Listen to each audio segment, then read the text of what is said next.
Imagina el momento en que cambió el curso de la historia del cristianismo. Era el año 325 después de Cristo, cuando 300 obispos firmaron sobre el pergamino que consagraba la naturaleza divina de Jesús.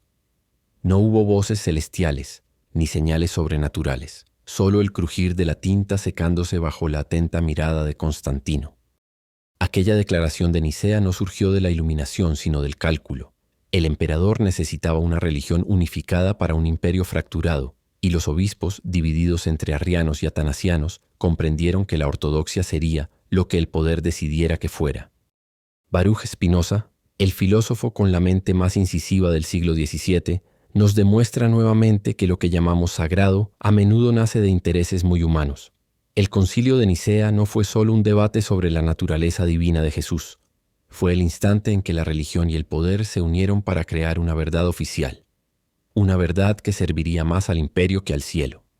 Hoy quiero compartir contigo una de las partes más perturbadoras del cristianismo. Lo que actualmente consideramos doctrina inmutable fue en realidad el resultado de negociaciones, presiones y estrategias políticas. Para Spinoza, lo que sucedió en Nicea no fue nada nuevo. Por su experiencia con la religión, supo que cuando los hombres se reúnen para decidir lo que es divino, siempre hay algo más en juego. Prepárate para descubrir la historia no contada sobre la divinidad de Jesús, porque entender qué fue lo que pasó en el Concilio de Nicea es entender cómo se construyen las creencias que hoy dan forma al mundo y quiénes realmente las controlan. Antes de entrar en materia, es vital conocer brevemente el contexto histórico que había a principios del siglo IV. En esta época el cristianismo se encontraba en un momento crucial de su historia. Recién salido de las sombras de las persecuciones imperiales, la fe cristiana comenzaba a respirar con cierta libertad gracias al Edicto de Milán del año 313. Pero esta nueva situación no trajo consigo la unidad esperada. Lejos de ser una comunidad homogénea, la Iglesia se mostraba profundamente fracturada por tensiones doctrinales que amenazaban con dividirla irremediablemente. En Alejandría, epicentro intelectual del cristianismo oriental, la controversia arriana, que cuestionaba la naturaleza divina de Cristo, había fragmentado a las comunidades desde Egipto hasta Asia Menor. Arrio, un presbítero carismático de Alejandría, no predicaba una simple diferencia teológica, sino un terremoto doctrinal. Con voz elocuente y citas bíblicas en mano, el presbítero alejandrino sostenía una idea que helaba la sangre a los ortodoxos. Hubo un tiempo en que el Hijo no existía, repetía. Para él, Cristo era la primera y más perfecta de las criaturas, creada de la nada por voluntad del Padre. No engendrado desde la eternidad como afirmaba la tradición cristiana, sino hecho en un momento determinado. El versículo del Evangelio de Juan que dice, «El Padre es mayor que yo», se convirtió en su estandarte, pero su argumento más explosivo venía del libro de los Proverbios, en la parte donde Jesús dice, «El Señor me creó como primicia de sus caminos». Arrio leía esto como una prueba irrefutable. Si Cristo fue creado, no podía ser igual al Padre. Su lógica era impecable. Solo Dios es increado, entonces todo lo demás es creación, incluido el Hijo. Alejandro de Alejandría vio el peligro inmediato. Si Cristo no era verdaderamente Dios, toda la estructura de la redención se desmoronaba porque, ¿cómo podía un ser creado salvar a la humanidad? Pero el mal ya estaba hecho. Eusebio de Nicomedia, obispo con conexiones en la corte imperial, abrazó las ideas de Arrio, no por convicción teológica, sino por cálculo de poder. Sabía que esta doctrina, al hacer de Cristo un ser intermedio entre Dios y los hombres, resultaba más digerible para los conversos del paganismo, más acostumbrados a jerarquías divinas. Lo que comenzó como un debate académico, pronto se transformó en una lucha por el alma del cristianismo, donde las palabras creado y engendrado marcaban la línea entre ortodoxia y herejía. El año 324 marcó un punto de inflexión. Constantino, tras vencer a Licinio, se erigió como único emperador, pero su victoria militar no resolvía el problema más profundo, un imperio fracturado por guerras de credos. El cristianismo recién salido de las catacumbas mostraba su verdadero rostro, una red de comunidades divididas por disputas que iban más allá de lo teológico. Un claro ejemplo de esto es lo que pasaba en Egipto. El cisma melesiano enfrentaba a obispos contra obispos y no era una simple disputa eclesiástica, sino un terremoto que sacudió los cimientos de la iglesia egipcia. Melesio, tras ser depuesto como obispo de Licópolis, no aceptó su destitución y estableció una red paralela de clérigos y comunidades. Como resultado, se desató una guerra de legitimidad con dos líneas de obispos, dos sucesiones apostólicas y dos iglesias compitiendo por los mismos fieles. La situación alcanzó tal gravedad que en algunas ciudades cristianos de facciones rivales llegaban a los golpes en las plazas públicas, mientras los sacramentos administrados por un bando eran declarados inválidos por el otro. Esta división se agravaba por otra controversia igualmente explosiva, el desacuerdo sobre cuándo celebrar la Pascua cristiana. Y es que, por increíble que parezca, ni los evangelios ni la tradición apostólica habían dejado instrucciones precisas. Mientras las iglesias de Asia Menor, fieles a su herencia judía, insistían en conmemorar la resurrección el 14 de Nisán, el mismo día de la Pascua judía, Roma y Alejandría defendían trasladarla al domingo siguiente. No se trataba de una mera discrepancia calendárica, sino de dos visiones irreconciliables sobre la identidad cristiana.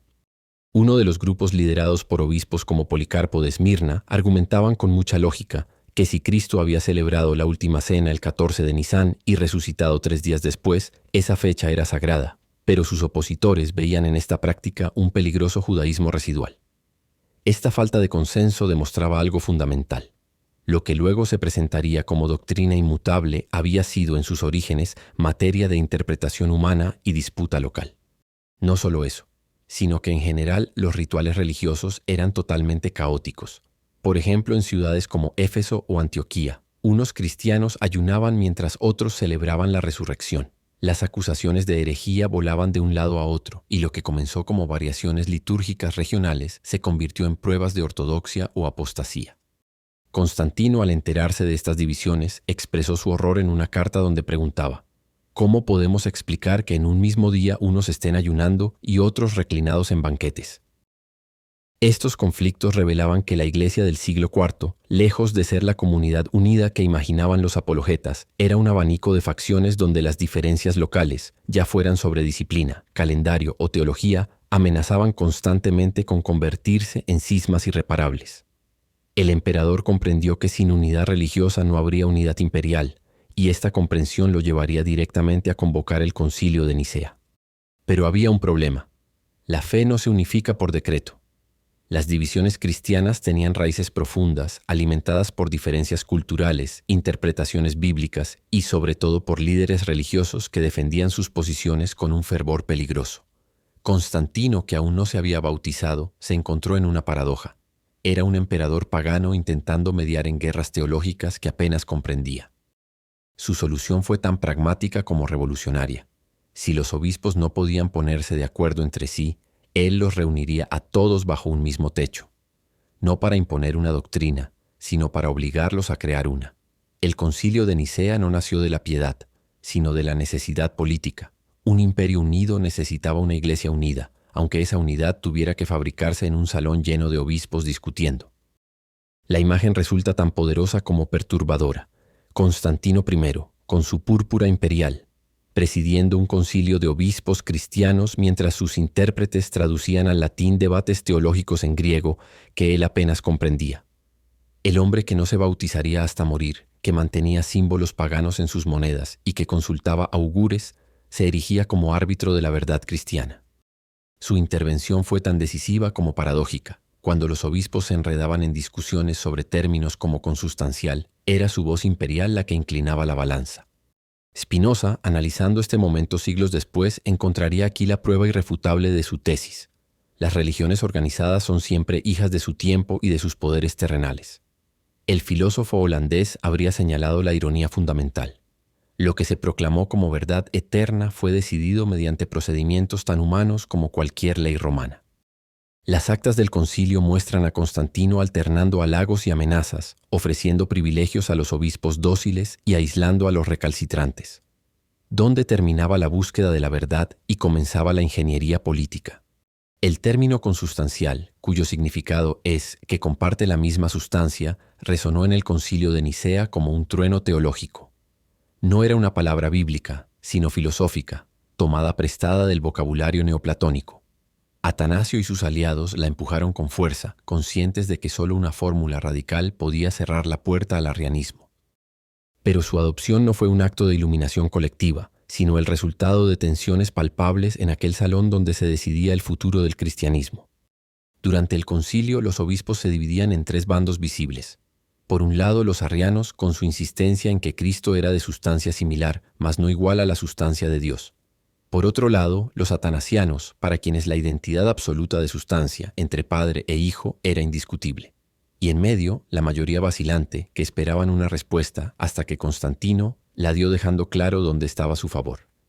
El emperador, aconsejado por Ocio de Córdoba, comprendió que el arrianismo era políticamente insostenible. Si Cristo no era Dios pleno, ¿qué autoridad tendría la Iglesia que Constantino quería como pilar de su imperio? Cuando los debates se estancaron, fue su intervención la que inclinó la balanza hacia la fórmula más extrema.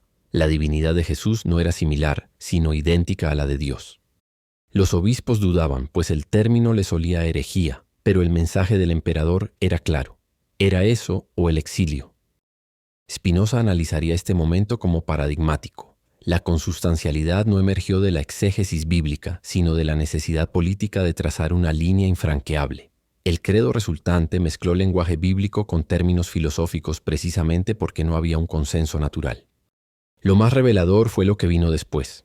La resistencia al término duró décadas, con obispos que lo firmaron por obediencia al emperador para luego seguir enseñando el arrianismo en privado. Spinoza señalaría aquí una contradicción fundamental. Una doctrina que pretendía ser eterna y universal necesitó decretos imperiales, destierros y la quema de libros arrianos para poder imponerse. Para Spinoza, Nicea fue el primer gran paso hacia una iglesia institucionalizada, donde la fe se convirtió en instrumento de control. Lo sagrado entonces se subordinó a lo político. De esta forma, documentada y precisa, la filosofía de Spinoza desmonta la idea de que los dogmas son palabra divina. Si analizamos Nicea desde su perspectiva, las doctrinas no caen del cielo, sino que emergen de conflictos humanos. La Trinidad, lejos de ser una verdad autoevidente, fue una solución impuesta para cerrar disputas. Spinoza nos recuerda que toda religión organizada es en esencia una construcción histórica, sujeta a los mismos vaivenes que cualquier otra obra humana. El legado de Nicea no es solo teológico, sino epistemológico. Cuestiona cómo distinguimos entre lo divino y lo humano en las creencias religiosas. Spinoza insiste en separar la verdad filosófica de los relatos institucionales. Dios no necesita concilios para revelarse. Si aceptamos esto, Nicea no fue un momento de iluminación, sino de consolidación de un sistema donde religión y poder se legitimaron mutuamente. La radicalidad de Spinoza está en mostrar que lo sagrado, cuando lo toca el Estado, deja de ser solo sagrado. El Concilio de Nicea no fue solo una doctrina sobre Cristo, sino una pregunta incómoda que sigue resonando. ¿Cómo se distingue lo verdaderamente divino de lo meramente humano en los asuntos de fe?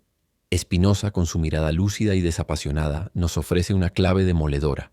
Dios, como sustancia infinita y eterna, no requiere de asambleas humanas para revelar su naturaleza. La necesidad de que 300 obispos y un emperador pagano debatieran y votaran sobre la divinidad de Cristo revela precisamente el carácter humano, no divino del proceso. Nicea representa el momento fundacional en que la experiencia espiritual individual se transformó en sistema dogmático. Lo que comenzó como una relación personal con lo sagrado, como la que vivieron los primeros mártires y creyentes, terminó codificado en fórmulas filosóficas y decretos autoritarios. Spinoza nos invita a observar la ironía. Cuanto más insistía la Iglesia en la naturaleza eterna e inmutable de sus dogmas, más evidente resultaba su origen contingente y temporal. Aquel concilio no descubrió una verdad oculta, la inventó, la negoció y finalmente la impuso. El verdadero giro copernicano que propone Spinoza es aún más radical. Cuando el Estado interviene en la definición de lo sagrado deja de serlo. Se convierte en otra cosa, en instrumento de control, en justificación del poder, en mecanismo de exclusión. Nicea no fue la excepción, sino el modelo. La consustancialidad de Cristo no triunfó porque fuera más bíblica o más espiritual, sino porque servía mejor a los intereses de una iglesia que buscaba aliarse con el imperio. Hoy, cuando miramos hacia atrás y vemos cómo aquellas decisiones tomadas entre intrigas políticas y disputas semánticas convirtiéndose en artículos de fe para millones de personas, la pregunta spinoziana sigue vigente. ¿Dónde termina Dios y dónde comienza el poder de los hombres que hablan en su nombre? El legado más profundo de Nicea no está en sus conclusiones teológicas, sino en habernos mostrado, sin quererlo, que las religiones institucionales son siempre hijas de su tiempo y de los intereses que las moldearon. Si te interesa la filosofía, la sociología o la historia del pensamiento, este video es para ti.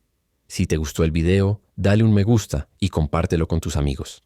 Suscríbete al canal para más contenido sobre filosofía y pensamiento crítico.